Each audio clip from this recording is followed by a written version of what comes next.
guardian ad litem because of the situation with his parents. I have been in a unique situation in the sense that I have gotten to know him as an individual from that day forward. Unfortunately, everyone, or almost everyone here, only knows him from the incident backwards. And we've heard some, he's a monster, he's trash. I have to tell you that he is a life. He is a human being. He is a person. And as an appointed attorney for the last 33 years, one of the things that I've learned through that practice is no matter what a defendant has done, they are a human being. They deserve respect. They deserve representation. But I don't lose track of the fact that they are a human being. And he is one. He was 15 years old when this occurred. I don't believe anyone on the defense side, including Ethan, has diminished the act that he did. No one. He has never diminished that. He chose to plead, and here we are for sentencing. He did not want anyone to have to go through any more than they have to. But he is not the same person that he was then. I have discovered that he is a bright young man. He is an artist. He is an historian.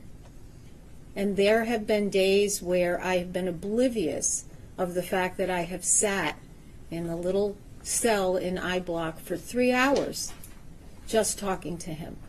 As the court knows, the jail is not designed for juveniles, so it's a very isolating experience.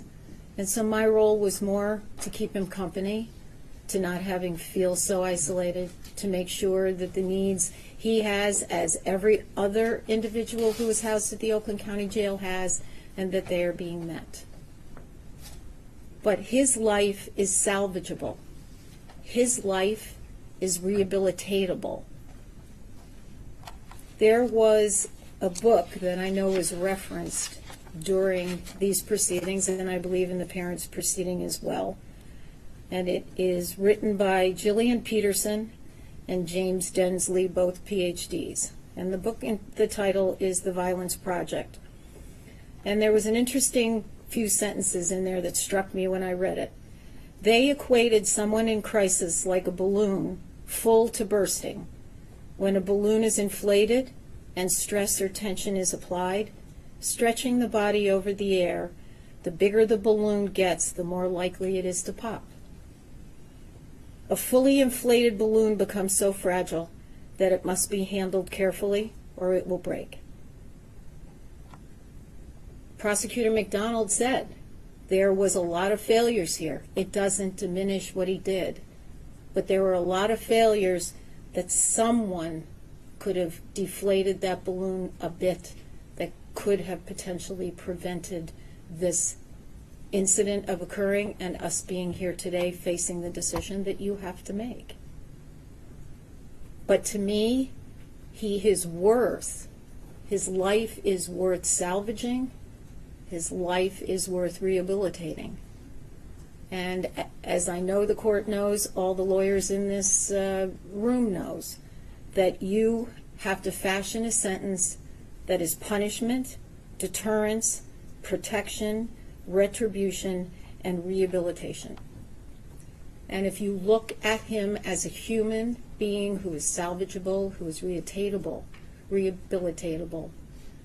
then life in prison without parole is not the appropriate sentence. I have always been impacted by Brian Stevenson, who is the author of Just Mercy, A Story of Justice and Redemption, when he says, each of us is more than the worst thing that we have ever done. And I know everybody who spoke today probably cannot see that in Ethan, but his life is worth more than the worst thing he did, and what he did is probably the worst thing that anybody could do on the face of the earth.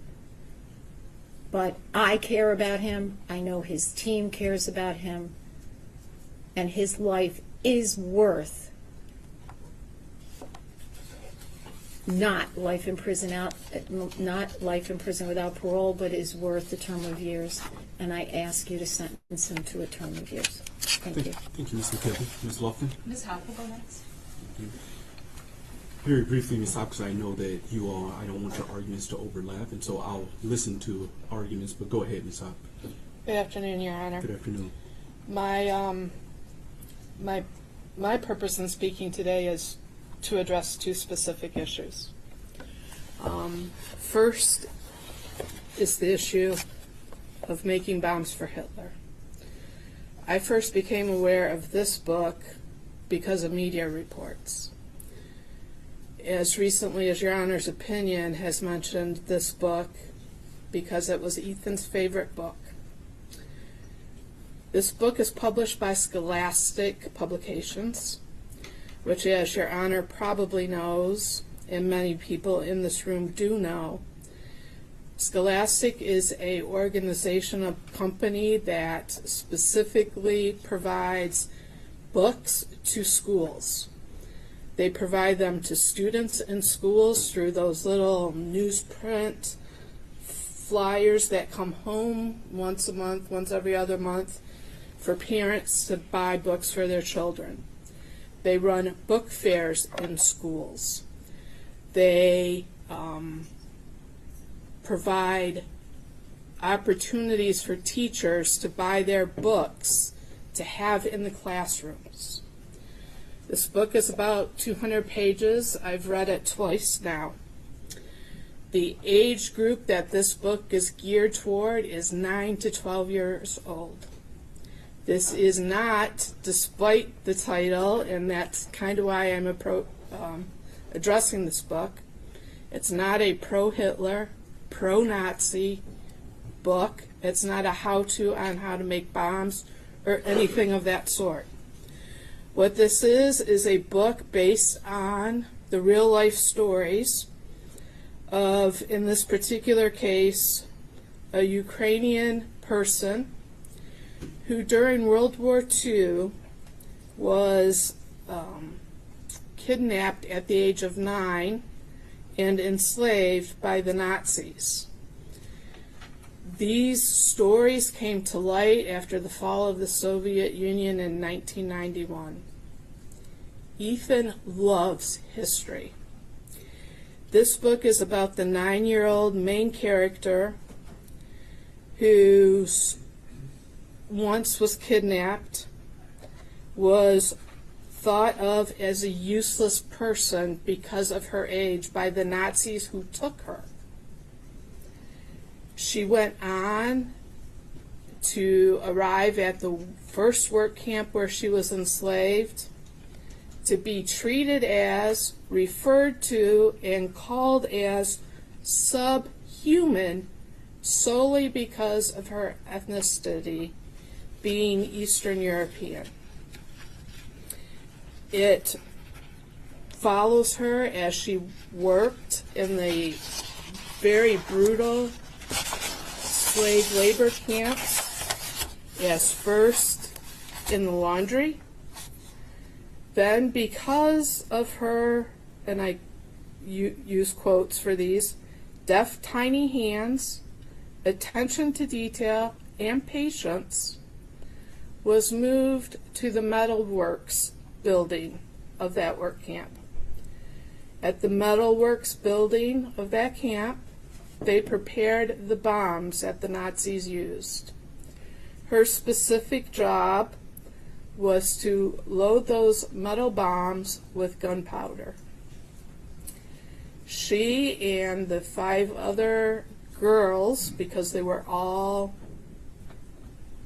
maybe 15, 13, 11, 9 years old, came up with the idea of replacing the gunpowder with the dirt around their work facility in order to purposely sabotage the bombs of the Nazis, because they were anti-Nazis.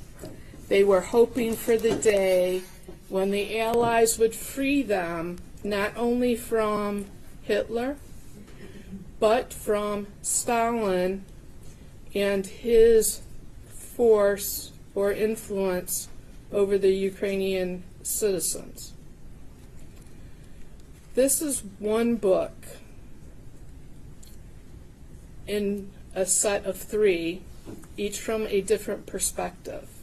This particular young lady had a younger sister whose life was very different. At the end, when the war was over, this book, as well as the second book, who's about a friend of hers from the camps, talk about going from camp to camp, looking to reunite families, and how they did that with messages. It also indicates that they weren't able to successfully return to their country of Ukraine or Russia, because under Russian law, at that point, Stalin considered them Nazis because they had worked in these enforced enslaved labor camps. It's actually a very captivating series, and even as an adult, I enjoyed it. And I'll disclose I have a major in history, so history is also close to my heart. I can definitely see why, as somebody who enjoys history, Ethan would have liked this book. And again, because the title is so misleading about the contents of the book, I thought that was important to bring to the court's attention. Secondly, and I'm not going to detail or go over again the testimony of Dr. Romanowski from the Miller hearing, but I do want to talk about our prison system very briefly. The goal of our prison system is punishment and rehabilitation, and we know that because there are cells with doors that lock, but there are also programs. There are education opportunities, employment skills programs, job training programs, counseling programs, and even programs geared toward re-entry into society. There is a parole system, which Dr. Romanowski talked about, and I want to fill in a couple of blanks there. If given a term of years, which I am asking the court to do, Ethan would be eligible at the minimum number of years for parole. There is a board that would review his eligibility. Part of what they look at is a worksheet that includes all of the crimes he's committed, all of the programming he's participated in, and the extent to which he participated. It takes into account tickets and discipline that he incurred, if any, in the system, his mental health, and they also calculate the statistical risk of reoffending. This is all brought down to a number which tells them what risk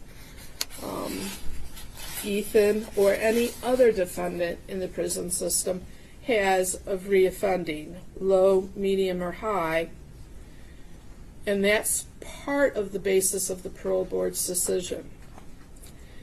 The other part depends on input from the prosecutor's office, input from victims and victims' families, an interview with the defendant, him or herself.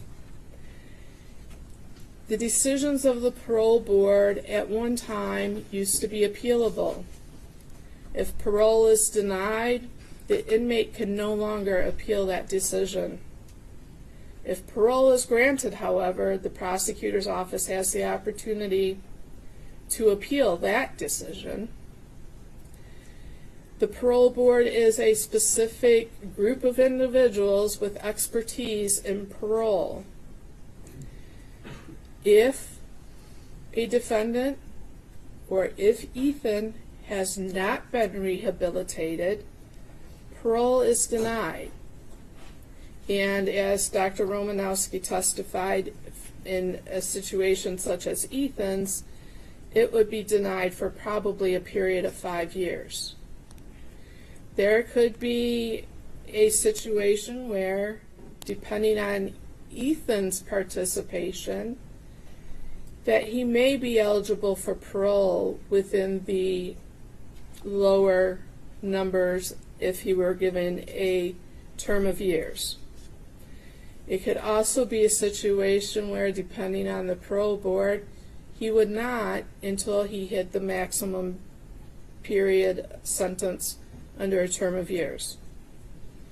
Considering the period that is currently under law, 60 years, plus the 2 years he would have to do as a felon using a firearm in the commission of the felony, he could be in prison for 62 years under the term of years Your Honor has as an opportunity or an option to impose today. That would put him at around age 77.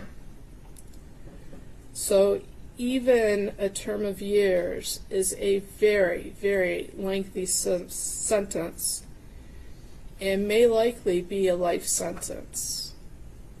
But what it does do is give Ethan the opportunity to demonstrate to everyone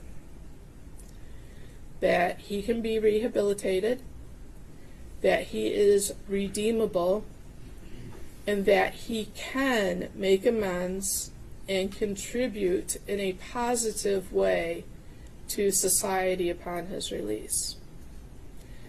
I join the comments made by Ms. McKelvey, as well as I'm sure those that Ms. Lofton will make. The Ethan I met 2 years ago is not the Ethan that sits here today for sentencing. He has made remarkable progress in addressing his issues. That's not to say he doesn't have a ways to go, because he does. But that's to say he's demonstrated that he can change himself for the better. And for those reasons, I ask Your Honor to consider a term of years as opposed to life without parole. Thank you, Ms. Lofton. Your Honor, nothing that I discuss is meant to be an attempt to take away from the pain and loss that we just heard about. The pain is palpable, it is real, and I don't mean to invalidate that with my comments. But as Ethan's defense attorney, my job is to tell this court what I know about Ethan and what I believe the sentence should be. We submitted a lengthy sentencing memorandum, and I know the court takes time to review all that, so I'm not going to repeat everything. But due to the gravity of this decision that the court will make, I want to highlight a few things. I would first like the court to know that Ethan is supported today by his aunt, who came in from out of state. Also, a number of juvenile lifers were here this morning, but had to return back to work. I know that the court reviewed the letters that we submitted, and we ask that you continue to consider those prior to sentencing. I first met Ethan on December 4th of 2021. That day I met a broken and extremely sad and hopeless kid. He didn't look up. He didn't make eye contact. He barely spoke.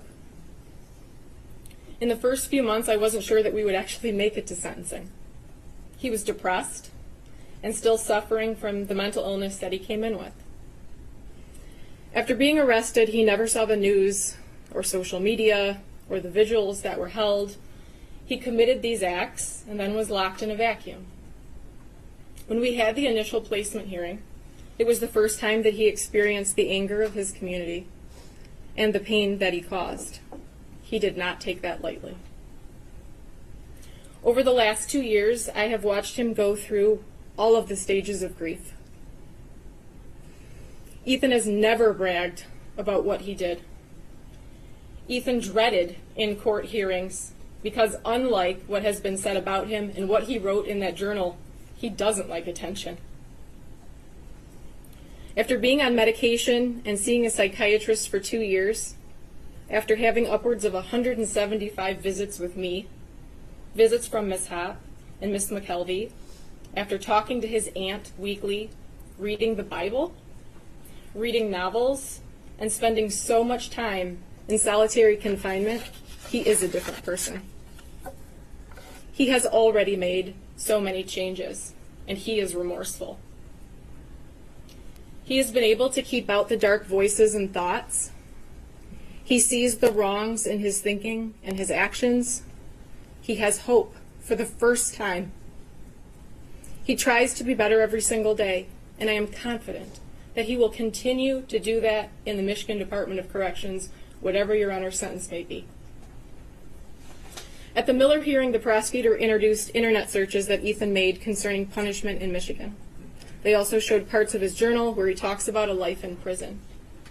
Just because Ethan looked up what a life sentence is or what the punishment is for killing people does not mean that is the appropriate sentence under the law and under the facts that we are operating with.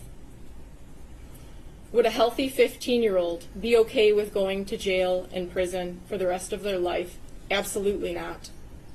The fact that he even researched what his sentence could be and then still went forward with his actions only further shows how depressed and mentally ill he truly was.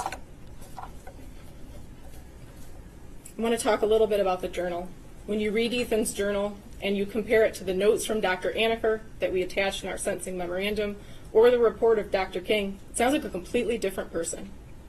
And after meeting with Ethan for over 2 years, I now understand that the journal was the worst of the worst. It was an exaggeration of his thoughts. It was a place where he could say anything and there was no judgment. It was a sounding board without reverberation. He could make himself sound scary. He could make himself out to be a person that would be remembered. How do we know this to be true? We can look at the internet searches leading up to November 30th. We can also look at the step-by-step description of what was going on in his head that he gave Dr. Anaker. A few examples of the searches within a week or two of November 30th. Should you do something that scares you? What happens if you have depression and anxiety? What causes mental illness? Can you get in trouble for not doing homework? Am I a sociopath? Can hormones make you have bad thoughts? How to tell your doctor that you have depression? Can a therapist tell your parents? How to tell your parents you have depression? He was still trying to figure out what was going on with him. He acknowledged that something wasn't right, but he did not have the support or the connections with adults that could help him. So while just reading the journal and listening to his video the night before could leave you with the impression that this was a master plan that had been crafted for weeks without hesitation, I don't think the other evidence supports that. He struggled with his actions until the moment he came out of that bathroom. I want to touch briefly on the Guidepost report, and I have never said that that report diminishes Ethan's culpability. Ethan pled guilty, not even no contest, and wanted to move directly to sentencing. Dr. Colin King, in his detailed report and while testifying, discussed implicit bias as a reason that the school acted in such a manner when dealing with Ethan. He came to this conclusion because nothing made sense about Ethan being sent back to class. We obviously, at that time, at the time of the Miller hearing, we were not privy to the inner workings of the district. But the Guidepost evaluation and report goes so much deeper than the rationale of implicit bias. The report says the school failed Ethan. The report found that the school should have conducted both a threat assessment and a suicide intervention assessment in light of Ethan's conduct, and he should not have been sent back to class. The report says they had a student with recent mental health concerns raised by a teacher who previously had mostly flown under the radar at a big school with poor grades, fair attendance, and no serious discipline history. A student who now on back-to-back occasions violates school policy, first by viewing bullets, and then by watching a video of a guy gunning people down. That raises a serious red flag. It's not a close call. Ethan's concerning behaviors and statements at the very least might suggest physical violence or a threatening situation. So why is this relevant in this case and at this stage? Again, this report is not offered as an excuse or justification. This report is not offered to minimize the gravity, but we argue that this report, combined with the other things that we have mentioned, should persuade this court to a sentence of a term of years. If the professionals didn't recognize that he was on the precipice of a crisis, how do we then expect a mentally ill 15-year-old kid to be able to recognize that he was spiraling and come right out and ask for help? How can we expect a 15-year-old boy to tell a counselor that he had no relationship with his deepest, darkest secrets, the thoughts that took over his mind? Finally, I want to discuss rehabilitation. Montgomery versus Louisiana. While a sentencing court might encounter the rare juvenile offender who exhibits such irretrievable depravity that rehabilitation is impossible and life without the possibility of parole is justified, this penalty will be uncommon because of children's diminished culpability and heightened capacity for change. When there is no evidence that the defendant could not be rehabilitated, there is no reason to conclude that the defendant, like the great majority of youth, lacks the capacity to change and mature. People versus Taylor. No one has a crystal ball. And while it's impossible to say that Ethan will be able to be rehabilitated and be a productive member of society worthy of release, it will not be impossible to make that determination with decades of daily records of his behavior and human interaction. The parole board can evaluate everything that you do not have at this point to determine if he is rehabilitated. If you give Ethan a term of years, he will have to prove himself every single day. In my sentencing memorandum, I attached triumph reports from SATO that highlighted a number of juvenile lifers that were released under Miller. I also attached a number of letters from those same individuals who are supporting Ethan. In each of those cases, 20 to 30 years ago, a judge told them that they couldn't change, that they were irreparably corrupt, and they were wrong. Many of those individuals had no idea that the law would ever change or that they would get another chance to be released into society. Even knowing that, they did good things in prison. They took classes. They stayed out of trouble. They became better people. And when the laws changed and the court found that they could be released, they became productive members of society. Rehabilitation is possible, and those people are living proof. We are looking at the ability to be rehabilitated. We need not actually prove that complete rehabilitation has happened. He has participated each week in therapy and is on medication by his own choice. He has taken those initial steps to change.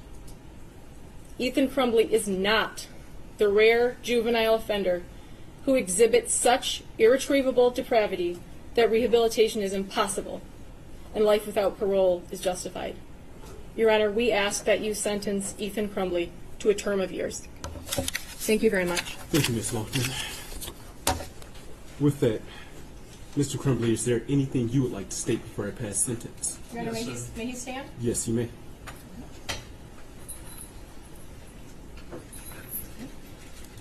Thank you. You may proceed.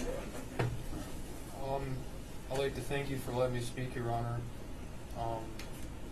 We are all here because of me today, of what I did. My actions were because of what I chose to do. I could not stop myself, but I am the one who led to why we are here today. I do not diminish any ability to anyone who could have stopped me, of anyone of a school or parents. They did not know, and I did not tell them what I planned to do, so they are not at fault of what I've done. I am a really bad person. I have done terrible things that no one should ever do. I have lied, been not trustworthy. I've hurt many people, and that's what I've done, and I'm not denying it, but that's not who I plan on to be. Whatever sentence it is, I do plan to be better than I am. I don't know if you'll believe that, but records of 15, 20, 25 years can show that it will change. Because it may not show it now with only 2 years of records, but I am trying. And all I want is for the people I hurt to just have a final sense of culpability that justice has somewhat been served in any capacity that they can recognize it with.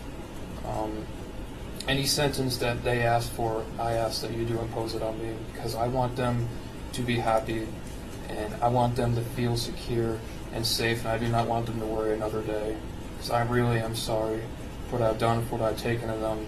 I cannot give it back, but I can try my best in the future to help other people, and that is what I will do. So, thank you, Your Honor. Thank you.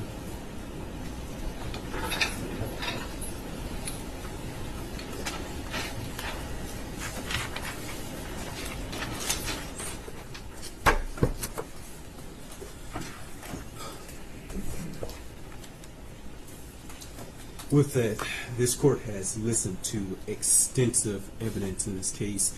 I heard 4 days of testimony from the Miller hearing. I've presided over numerous placement hearings. I conducted the initial placement hearing in this case, and so the court is fully aware of the defendant's upbringing. I'm fully aware of the circumstances that brought him before the court. First, to the victims of the deceased, the court sends out its sincerest condolences to their family. To the injured victims and to those victims as it relates to count 1, terrorism causing death, thank you for your courage and strength in speaking today, as well as sending written correspondence. As counsel has pointed out, the court has read everything that you've submitted. I've read the defendant's sentencing memorandum. I've read the people's response thereto. I've read all of the exhibits that were attached, and I've read every single victim impact statement over the course of 3 days. Probably took me closer to 36 hours to read all of this, and so I've read everything and have gone back through the complete file. The letters truly gave the court a sliver of insight into the unique and amazing personalities of Justin, Hannah, Tate, and Madison. The court cannot begin to imagine the fear that the parents of those students at Oxford High School had on November 30th, 2021. I cannot even begin to fathom. To have to wait and mire to see if your loved one would return is heart-wrenching, and that's true terror. And not to have your loved one show up at Meijer, the court could not imagine the pain. I know that whatever sentence the court imposes will not bring your loved one back or cure the mental anguish or lifelong physical scars that some of you have. But I hope that this sentence does allow you to close one chapter in your life. I also want to thank law enforcement that responded that day, because I know this has not been easy on them as well. As previously stated, the court has read defendant's sentencing memorandum and the people's response. Again, defense argues that the defendant should receive a term of years because of defendant's alleged mental illness. Defendants cite People v. Bennett 335 Mich. at 409, a 2021 case. The court notes that it is not saying because the defendant may be mentally ill that that automatically means he's irreparably corrupt. What the court notes is that he has an obsession with violence, that this act involved extensive planning, extensive research, and he executed on every last one of the things that he planned. As the court stated in its written opinion and order regarding the Miller hearing, defendant's alleged mental illness did not interfere with his ability to extensively plan for months. His actions, nor did it interfere with his ability to execute those plans. This started with him asking for a better gun to conduct the school shooting. He had initially a .22 caliber weapon that he wrote would not do enough damage. And so weeks and weeks prior to this offense, he started to formulate this plan and knew and asked for the weapon that he could cause the most harm with. As counsel is aware, the goals of sentencing do not only involve rehabilitation, but also involve deterrence and punishment. Deterrence is two parts. It's private deterrence for the defendant in hopes that they would never commit an act like this again. But then there's also public deterrence, where the public sees the punishment that the individual has received in hopes that the public will never do anything like this in the future. The court has read the report from Guidepost Solutions. It was very lengthy. Respectfully, the court does not find this report to be mitigating in this case. The report simply points the finger at Oxford Public Schools. While the court agrees that more possibly could have been done, that issue is not properly before this court. We are here for sentencing based upon the defendant's actions, not the alleged shortcomings of others. As the defendant pointed out himself, he took responsibility. And he himself is not asking this court for a term of years. The court cannot underscore defendant's extensive planning and execution in this case enough. He practiced shooting at a gun range. He practiced racking and unracking the gun. And on November 30th, 2021, he could have chosen not to conduct the school shooting.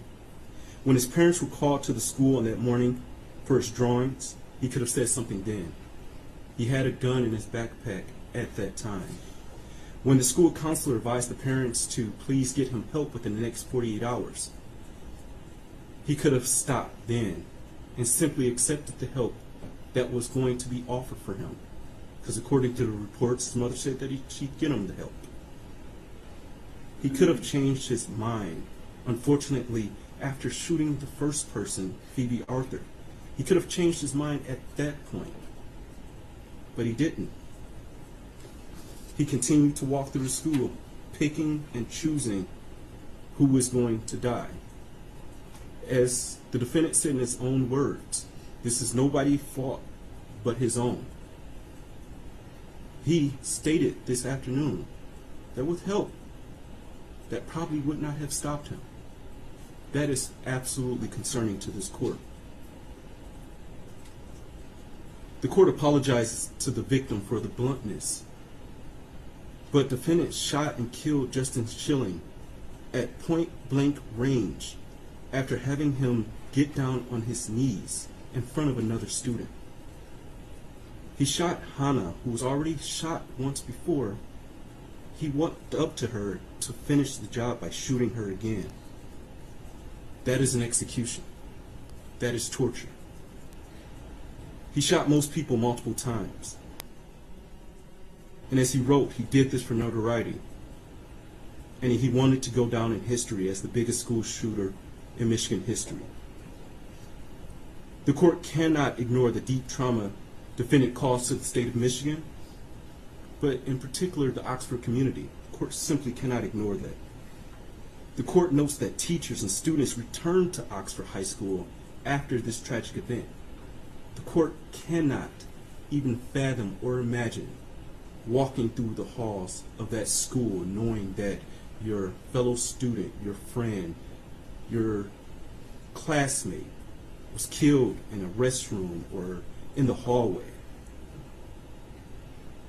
Most, if not all, of the letters that I read advised the court that there are a significant number of people in Oxford that now have PTSD, that now have survivor's guilt, and deep depression that arose from this incident.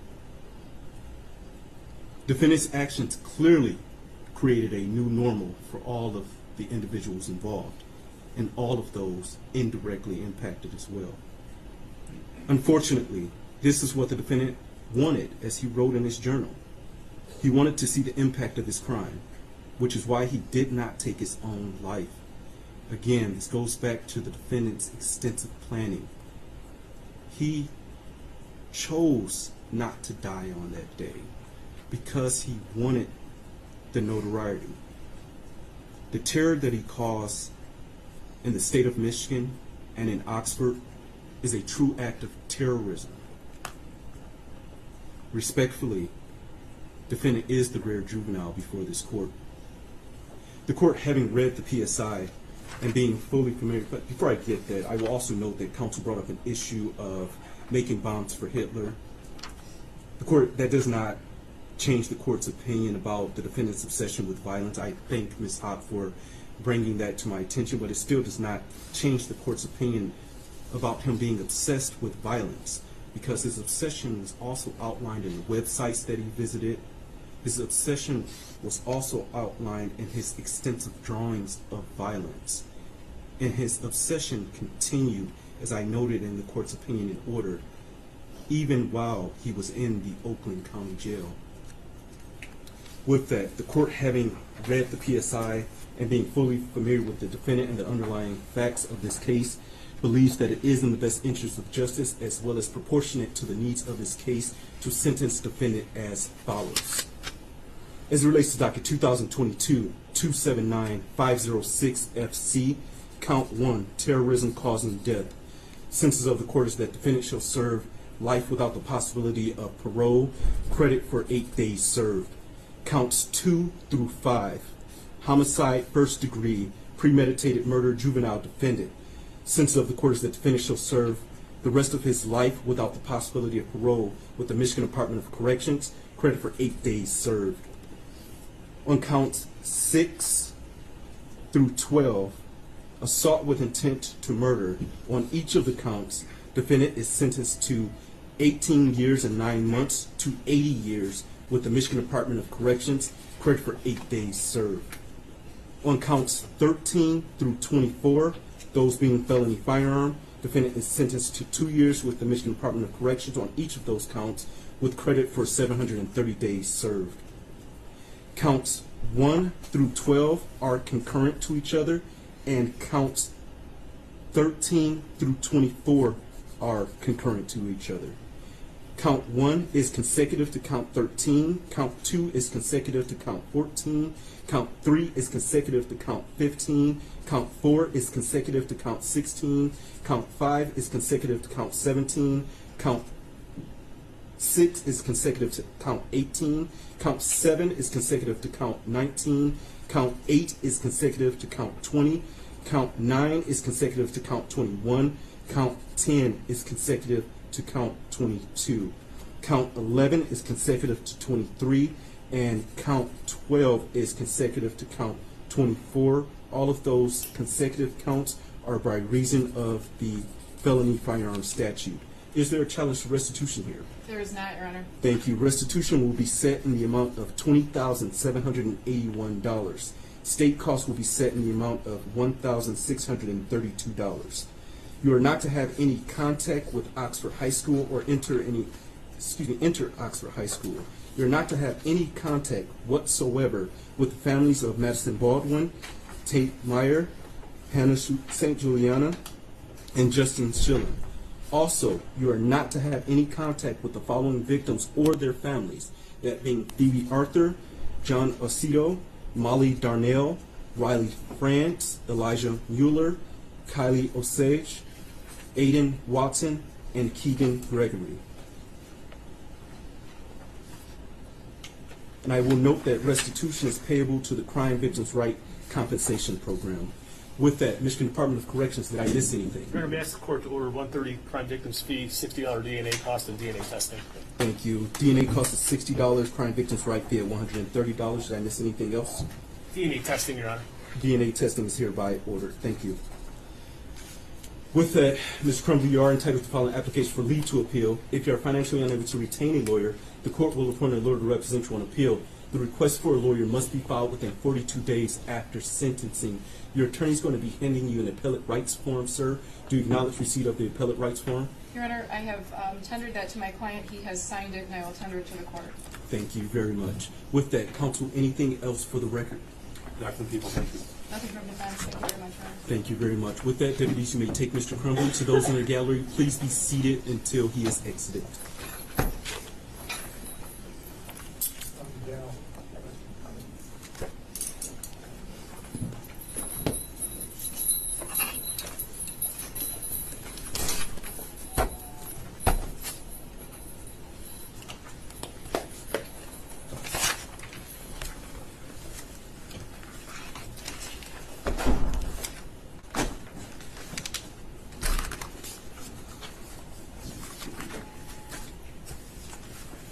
With that, thank you all. The court will stand in recess. All rise.